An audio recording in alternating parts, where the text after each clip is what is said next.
Okay, 1976, I went to my guidance counselor and she said, Deborah, you need to find another way of making a secondary living.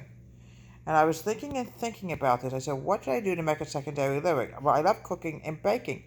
So I decided for one semester also, decided to take a culinary arts class. It's being creative, except you're not on the stage, you're creating with food.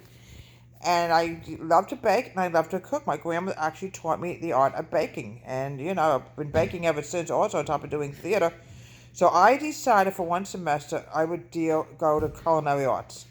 It actually started, I believe it was a summer thing. I did it all summer to learn about, and plus I was also in 3 shows at that time as well as taking culinary arts. And he taught me how to make different things in the degrees of food and how to make it the right way. So if I can't make a living with the theater, then I have a secondary field to head towards called culinary arts. And even today, I have my own YouTube channel. My other channel is Deborah Wade's YouTube, which is basically about Deborah Wade's Home Country Kitchen, which I created 5 years ago. And I do demonstrations of food presentations even up to today on my food channel.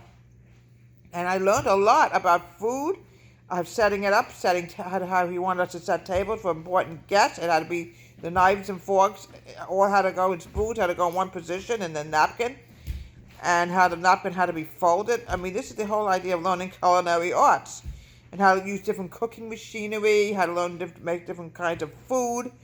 And I cooked a lot of food and learned how to make, believe it or not, homemade French fries, which is the easiest thing to make, but I learned that in culinary arts. Among other things, my boss's name was Mr. John. I also worked in the cafeteria. But Mr. John also taught me the field of culinary arts, because when you want to be an actress, you have to make sure you have a secondary field in line. This is one thing my guidance counselor advised me on. Make sure I take something like culinary arts because she knew I like cooking. From Deborah Wade's Theater, have a great day.